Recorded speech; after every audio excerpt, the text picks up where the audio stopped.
All right, guys, Ms. Wertz here back reading Wonder again.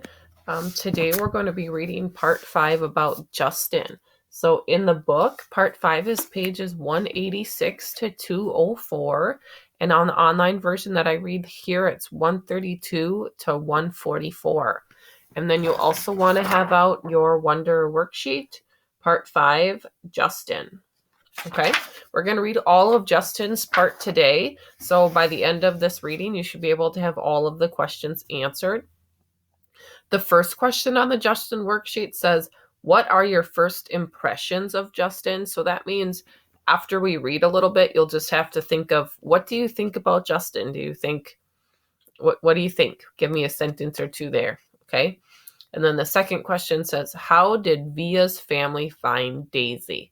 So I won't stop until we answer number 2. You'll have to stop and answer number 1 whenever you think you know enough about Justin to make an impression about him. Okay? So Justin's chapter starts with Olivia's brother. The first time I met Olivia's brother, I have to admit, I'm totally taken by surprise. I shouldn't be, of course. Olivia's told me about his syndrome, has even described what he looks like, but she's also talked about all his surgeries over the years, so I guess I assumed he'd be more normal looking by now. Like when a kid is born with a cleft palate and has surgery to fix it, sometimes you can't even tell except for the little scar above the lip. I guess I thought her brother would have some scars here and there, but not this. I definitely wasn't expecting to see this kid in a baseball cap who's sitting in front of me right now. Actually, there are 2 kids sitting in front of me right now. One is a totally normal-looking kid with curly blonde hair named Jack. The other is Augie. I like to think I'm going to hide my surprise. I hope I do. Surprise is one of those emotions that can be hard to fake. Though, whether you're trying to look surprised when you're not, or trying not to look surprised when you are. I shake his hand. I shake the other kid's hand. Don't want to focus on his face. Cool room, I say. Are you Via's boyfriend? He asked. I think I'm smiling. Olivia pushes down his baseball cap. Is that a machine gun? The blonde kid asks, like I haven't heard that one before. And we talk about the deco for a bit, and then V is taking my hand and leading me out of the room. As soon as we close the door behind us, we hear them laughing. I'm from Brooklyn, one of them sings. Olivia rolls her eyes and she smiles. Let's go hang out in my room, she says. We've been dating for 2 months now. I knew from the moment I saw her, the minute she sat down at our table in the cafeteria, that I liked her. I couldn't keep my eyes off her. Really beautiful. With olive skin and the bluest eyes I've ever seen in my life. At first she acted like she only wanted to be friends. I think she kind of gives off the vibe without meaning to. Stay back. Don't even bother. She didn't flirt like some of the other girls do. She looks right into your eye when she talks to you, like she's daring you. So I just kept looking her right in the eye too, like I was daring her right back. And then I asked her out, and she said yes, which rocked. She's an awesome girl, and I love hanging out with her. She didn't tell me about August until our 3rd date. I think she used the phrase, a cranial facial abnormality, to describe his face. Or maybe it was craniofacial abnormally. I know the one word she didn't use was deformed, though, because that word would have registered with me. So what do you think? She asked me nervously the second we're inside a room. Are you shocked? No, I lie. She smiles and looks away. You're shocked. I'm not, I assure her. He's just like you said he'd be. She nods and plops down on her bed. Kind of cute how she still has a lot of stuffed animals on her bed. She takes one of them, a polar bear, without thinking, and puts it in her lap. I sit down on the rolling chair by her desk. Her room is immaculate. When I was little, she says, there were lots of kids who never came back for a second play date. I mean, lots of kids. I even had friends who wouldn't come to my birthdays because he would be there. They never actually told me this, but it would get to me. Some people just don't know how to deal with Augie, you know?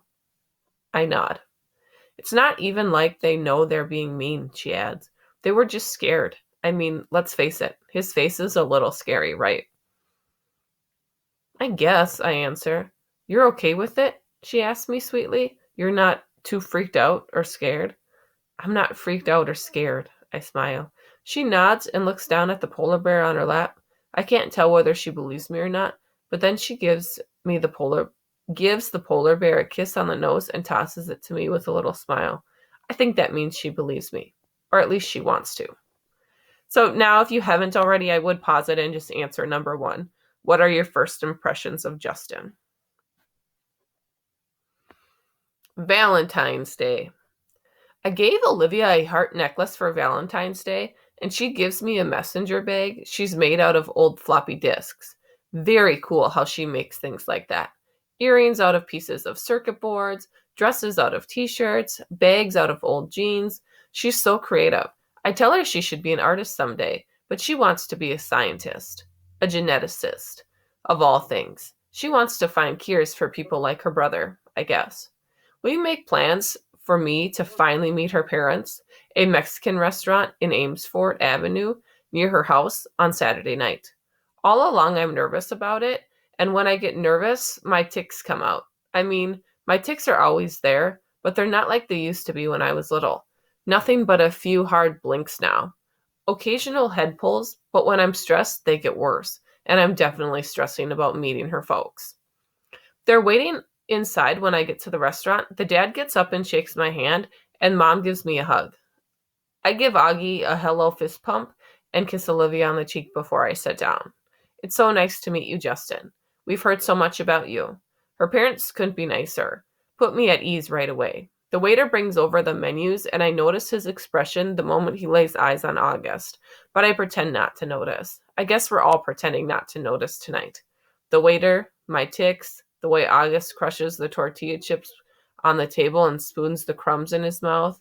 I look at Olivia and she smiles at me. She knows. She sees the waiter's face. She sees my tics. Olivia is the girl who sees everything. We spend the entire dinner talking and laughing. Olivia's parents ask me about my music, how I got into the fiddle and stuff like that. And I tell them about how I used to play classical violin, but I got into the Appalachian folk music and then Zydeco. And they're listening to every word, like they're really interested. They tell me to let them know the next time my band's playing a gig so they can come listen. I'm not used to all the attention, to be truthful. My parents don't have a clue about what I want to do with my life. They never ask. We never talk like this.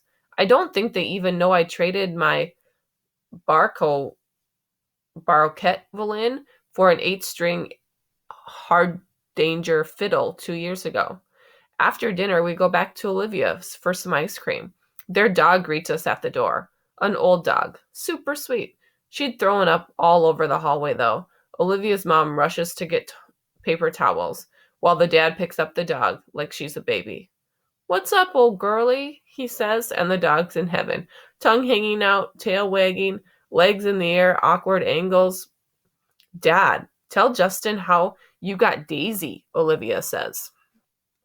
Yeah, says Augie. The dad smiles and sits down in a chair with the dog still cradled in his arms. It's obvious he's told the story lots of times, and they all love to hear it. I'm coming home from the subway one day, he says, and a homeless guy I've never seen in this neighborhood before is pushing this floppy mutt in a stroller. And he comes up to me and says, "Hey, mister, want to buy my dog?" And without even thinking about it, I say, "Sure, how much do you want?" And he says, $10. So I give him the $20 I have in my wallet and hands me the dog. Justin, I'm telling you, you've never smelled anything so bad in your life. The stink, she stinks so much, I can't even tell you. I took her right from there to the vet down the street, and then I brought her home. Didn't even call me first, by the way, the mom interjects as she cleans the floor, to see if I'm okay with him bringing home some homeless guy's dog. The dog actually looks over at mom when she says this, like she understands everything everyone is saying about her. She's a happy dog. Like she knows she's lucked out the day she finally found this family. I kind of know how she feels. I like Olivia's family. They laugh a lot. My family's not like this at all. My mom and dad got divorced when I was 4, and they pretty much hate each other. I grew up spending half of every week in my dad's apartment in Chesla, or Chelsea, and the other half in mom's place in Brooklyn Heights. I have a half brother who's 5 years older than me and barely knows I exist. For as long as I can remember, I felt my parents could hardly wait for me to be old enough to take care of myself. You can go to the store by yourself. Here's the key to the apartment. It's funny how their words like overprotective describe some parents, but no word like that means the opposite. And what word do you use to describe parents who don't protect you enough? Underprotective? Neglectful? Self-involved? Lame? All of the above? Olivia's family tell each other I love you all the time. I can't remember the last time anyone in my family said that to me. By the time I go home, my tics have stopped. So you should be able to answer number 2. How did Via's family find Daisy? Dad just told that story. And you should also be able to answer number 3. What could underprotective mean? So once you have numbers 2 and 3 answered, then continue on. Now we're looking for number 4. What role does Justin have? Number 4. What role does Justin have in the play Our Town? And we're probably going to find that here. The next chapter is called Our Town. We're doing the play Our Town for the spring show this year. Olivia dares me to try out for the lead role, the stage manager, and somehow I get it. Total fluke. Never got any lead roles in anything before. I tell Olivia she brings me good luck. Unfortunately, she doesn't get the female lead, Emily Gibbs. The pink-haired girl named Miranda gets it. Olivia gets a bit part and is also the Emily understudy. I'm actually more disappointed than Olivia is. She seems almost relieved. I don't love people staring at me, she says, which is sort of strange coming from such a pretty girl. A part of me thinks maybe she blew the audition on purpose. The spring show is at the end of April. It's mid-March now, so that's less than 6 weeks to memorize my part, plus rehearsal time, plus practicing with my band, plus finals, plus spending time with Olivia. It's going to be a rough 6 weeks, that's for sure. Mr. Davenport, the drama teacher, is already manic about the whole thing. Will drive us crazy by the time it's over, no doubt. I heard through the grapevine that he'd been planning on doing the Elephant Man, but changed it to Our Town at the last minute. And that change took a week off our rehearsal schedule. Not looking forward to the craziness of the next month and a half. Okay, what role did Justin have in the part Our Town? We just found out what he got. It's in that first sentence. We're doing the play Our Town for the spring show this year. Olivia dares me to try out for the lead role, the stage manager, and somehow I got it. Okay. Now we're on to the next chapter, Ladybug, and we're going to be listening for number 5. What do you think Via wished for on the stoop? Olivia and I are sitting on her front stoop. She's helping me with my lines. It's a warm March evening, almost like summer. The sky is still bright cannon, but the sun is low and the sidewalks are streaked with long shadows. I'm reciting, yes, the sun's come up over 1,000 times. Summers and winters have cracked the mountains a little bit more, and the rains have brought down some of the dirt. Some babies that weren't even born have begun talking regular sentences already. And a number of people who thought they were right young and spry have noticed that they can't bound up a flight of stairs like they used to, without her heart flooding a little. I shake my head. I can't remember the rest. All that can happen is 1,000 days, Olivia prompts me, reading from the script. Right, I say, shaking my head. I sigh. I'm wiped. Olivia, how the heck am I going to remember all these lines? You will, she says confidently. She reaches out and cups her hands over a ladybug that appears out of nowhere. See? A good luck sign, she says. slowly lifting her top hand to reveal the ladybug walking on the palm of her hand. Good luck or just hot weather? I joke. Of course, good luck, she answers, watching the ladybug crawl up her wrist. There should be a thing about making a wish on a ladybug. Augie and I used to do that with fireflies when we were little. She cups her hand over the ladybug again. Come on, make a wish. Close your eyes. I dutifully close my eyes. A long second pauses, and I open them. Did you make a wish? She asks. Yep. She says, uncups her hand, and the ladybug, as if on cue, spreads its wings and flies away. Don't you want to know what I wished for? I asked, kissing her.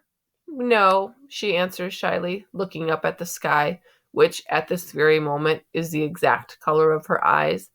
I made a wish too, she says mysteriously, but she has so many things she could wish for, I have no idea what she's thinking. Well, what do you think she's thinking? That's your job for number 5. What do you think Via wished for on the stoop?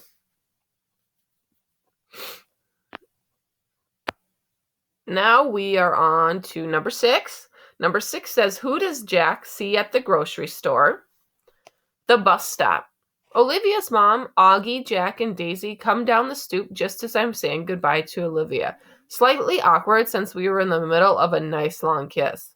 Hey guys, says the mom, pretending not to see anything, but the 2 boys are giggling. Hi, Mrs. Pullman. Please call me Isabel, Justin, she says again. It's like the 3rd time she's told me this, so I really need to start calling her that. I'm heading home, I say as if to explain. Oh, you are heading back on the subway?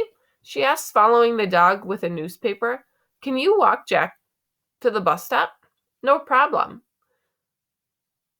That okay with you, Jack? The mom asks him, and he shrugs. Justin, can you stay with him till the bus comes? Of course. We all say our goodbyes. Olivia winks at me. You don't have to stay with me, says Jack as we're walking up the block. I take the bus by myself all the time. Augie's mom is way too overprotective. He's got a low, gravelly voice, like a little tough guy. He kind of looks like one of those little rascal kids in the black and white movies. He should be wearing a newsboy cap and kickers. We get to the bus stop, and the schedule says the bus will be there in 8 minutes. I'll wait with you, I tell him. Up to you. He shrugs. Can I borrow $1? I want some gum. I fish $1 out of my pocket and watch him cross the street to the grocery store on the corner. He seems too small to be walking around by himself somehow. Then I think, how was I that young when I was taking the subway by myself? Way too young. I'm going to be that overprotective dad someday. I know it. My kids are going to know I care. I'm waiting there a minute or two when I notice 3 kids walking up the block from the other direction. They walk right past the grocery store, but one of them looks inside and nudges the other 2, and they all back up and look inside. I can tell they're up to no good, all elbowing each other, laughing. One of them is Jack's height, but the other 2 look much bigger, more like teens. They hide behind the fruit salad in the front of the store, and when Jack walks out, they trail behind him, making loud throw-up noises. Jack casually turns around at the corner to see who they are, and they run away, high-fiving each other and laughing. Little jerks. Jack crosses the street like nothing happened and stands next to me at the bus stop, blowing a bubble. Friends of yours? I finally say. Ha, he says. He's trying to smile, but I can see he's upset. Just some jerks from my school, he says. A kid named Julian and his 2 gorillas, Henry and Miles. Do they bother you like that a lot? No, they've never done that before. They'd never do that in school or they'd get kicked out. Julian just lives 2 blocks from here, so I guess it was just bad luck running into him. Oh, okay, I nod. It's not a big deal, he assures me. We both automatically look down Amesfort Avenue to see if the bus is coming. So you guys should be able to answer number 6. I'm not going to stop, but you can pause it if you need to. We're sort of in a war, he says after a minute, as if he explains everything. Then he pulls out this crumpled piece of loose leaf paper from his jeans pocket and gives it to me. I unfold it, and it's a list of names in 3 columns. He's turned the whole grade against me, says Jack. Not the whole grade, I point out, looking down at the list. He leaves me notes in my locker that say stuff like, everyone hates you. You should tell your teacher about that. Jack looks at me like I'm an idiot and shakes his head. Anyway, you have all these neutrals, I say, pointing to the list. If you get them on your side, things will even up a bit. Yeah, well, that's really not going to happen, he says sarcastically. Why not? He shoots me another look like I'm absolutely the stupidest guy he's ever talked to in the world. What? I say. He shakes his head like I'm hopeless. Let's just say, he says, I'm friends with someone who isn't actually the most popular kid in school. Then it hits me what he's not coming out and saying. August. This is about him being friends with August, and he doesn't want to tell me because I'm the sister's boyfriend. Yeah, of course. Makes sense. We see the bus coming down Amesfort Avenue. Well, just hang in there, I tell him, handing the paper back. Middle school is about as bad as it gets, and then it gets better. Everything will work out. He shrugs and shoves the list back into his pocket. We wave bye, and then he gets on the bus, and I watch it pull away. When I get to the subway station 2 blocks away, I see the same 3 kids hanging out in front of the bagel place next door. They're still laughing and yucking each other like they're some kind of gangbangers, little rich boys in expensive skinny jeans acting tough. Don't know what possesses me, but I take my glasses off, put them in my pocket, and tuck my fiddle case under my arm so the pointy side is facing up. I walk over to them, my face scrunched up, mean looking. They look at me, laughs dying on their lips when they see me. Ice cream cones at odd angles. Yo, listen up. Don't mess with Jack, I say really slowly, gritting my teeth, my voice all Clint Eastwood tough guy. Mess with him again, and you'll be very, very sorry. And then I tap my fiddle case for effect. Got it? They nod in unison, ice cream dripping into their hands. Good. I nod mysteriously, then sprint down the subway steps, 2 at a time. Now, answer number 7.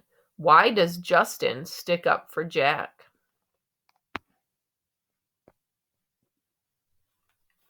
And now start listening for number 8. Olivia cries and feels guilty. Describe a time when you felt guilty.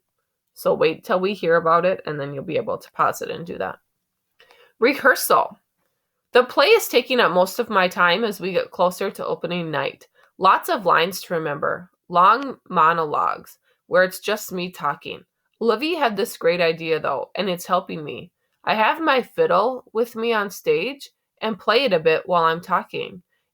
It's not written that way, but Mr. Davenport thinks it adds an extra focusy element to have the stage manager plucking a fiddle. And for me, it's so great because whenever I need a second to remember my next line, I just start playing a little Soldier's Joy on my fiddle, and it buys me some time.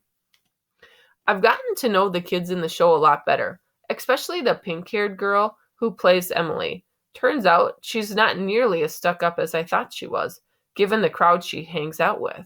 Her boyfriend's this built jock who's a big deal on the varsity sports circuit at school. It's a whole world that I have nothing to do with, so I'm kind of surprised that this Miranda girl turns out to be kind of nice. One day we're sitting on the floor backstage waiting for the tech guys to fix the main spotlight. So, how long have you and Olivia been dating? She asks out of the blue. About 4 months now, I say. Have you met her brother? She says casually. It's so unexpected that I can't hide my surprise. You know Olivia's brother? I ask. Via didn't tell you? We used to be good friends. I've known Augie since he was a baby. Oh, yeah, I think I knew that, I answer. I don't want to let on that Olivia had not told me any of this. I don't want to let on how surprised I am that she called her Via. Nobody but Olivia's family calls her Via. And here's the pink-haired girl who I thought was a stranger is calling her Via. Miranda laughs and shakes her head, but she doesn't say anything. There's an awkward silence, and then she starts fishing through her bag and pulls out her wallet. She rifles through a couple of pictures and then hands me one. It's of a little boy in a park on a sunny day. He's wearing shorts and a t-shirt and an astronaut helmet that covers his entire head.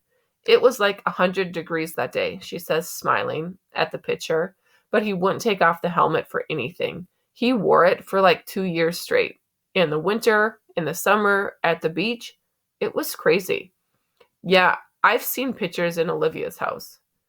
I'm the one who gave him that helmet, she says. She sounds a little proud of that. She takes the picture and carefully inserts it back into her wallet. Cool, I answer. So you're okay with it? She says, looking at me. I look at her blankly. Okay with what? She raises her eyebrows like she didn't believe me. You know what I'm talking about, she says, and takes a long drink from her water bottle. Let's face it, she continues. The universe was not kind to Augie Pullman. Bird. Why didn't you tell me that you and Miranda Navas used to be friends? I say to Olivia the next day. I'm really annoyed at her for not telling me this. It's not a big deal, she answers defensively, looking at me like I'm weird. It is a big deal, I say. I looked like an idiot. How could you not tell me? You've always acted like you didn't even know her. I don't know her, she answers quickly. I don't know who that pink-haired cheerleader is. The girl I knew was a total dork who collected American Girl dolls. Come on, Olivia. You come on.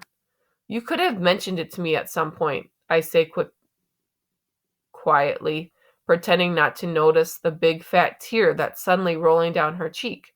She shrugs, fighting back bigger tears. It's okay. I'm not mad, I say, thinking the tears are about me. I honestly don't care if you're mad, she says spitefully. Oh, that's really nice, I fire back. She didn't say anything. The tears are about to come. Olivia, what's the matter? I say. She shakes her head like she doesn't want to talk about it, and all of a sudden, the tears start rolling, a mile a minute. I'm sorry. It's not you, Justin. I'm not crying because of you, she finally says through her tears. Then why are you crying? Because I'm an awful person. What are you talking about? She's not looking at me, wiping her tears with the palm of her hand. I haven't told my parents about the show, she says quickly. I shake my head because I don't quite get what she's telling me. That's okay, I say. It's not too late. There are still tickets available. I don't want them to come to the show, Justin, she interrupts impatiently. Don't you see what I'm saying? I don't want them to come. If they come, they'll bring Augie with them, and I just don't feel like... Here, she's hit by another round of crying. That doesn't let her finish talking. I put my arm around her. I'm an awful person, she says through her tears. You're not an awful person, I say softly. Yes, I am, she sobs.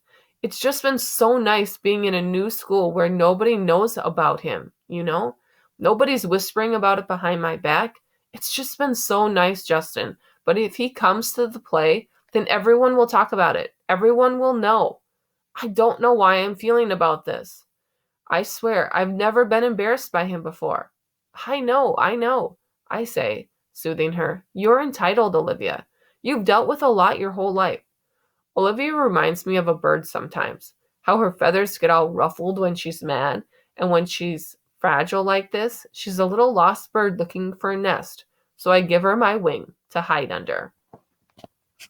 So, Olivia cries and feels guilty about not wanting Augie to come. Tell me about a time when you felt guilty about something. And then number 8, how is Olivia similar to a bird? You should be able to answer that. We just read that. It's right here. Right here. And now we're on to the last part, the universe. I can't sleep tonight. My head is full of thoughts that won't turn off. Lines from my monologues, elements of the periodic table that I'm supposed to be memorizing, theorems I'm supposed to be understanding, Olivia, Augie. Miranda's words keep coming back to me. The universe was not kind to Augie Pullman. I'm thinking about that a lot and everything it means. She's right about that. The universe was not kind to Augie Pullman. What did that little kid ever do to deserve his sentence? What did the parents do? Or Olivia? She once mentioned that some doctor told her parents that the odds of someone getting the same combination of syndromes that came together to make Augie's face were like 1 in 4 million. So doesn't that make the universe a giant lottery then? You purchase a ticket when you're born and it's just all random whether you get a good ticket or a bad ticket? It's all just luck? My head swirls on this, but then softer thoughts soothe, like a flattened third on a major chord. No, no. It's not all random. If it really was all random, the universe would abandon us completely, and the universe doesn't. It doesn't. It takes care of its most fragile creations in a way we can't see, like with parents who adore you blindly, and a big sister who feels guilty for being human over you, and a little gravelly voiced kid whose friends haven't left him over you. And even a pink haired girl who carries your picture in her wallet. Maybe it's a lottery, but the universe makes it all even out in the end. The universe takes care of its birds. So now that's the end of Justin's part. The next part is about Augie. So you should be able to answer number 10 too. Which word best describes Justin? Ambitious, indifferent, or hyperactive? And write one sentence about why.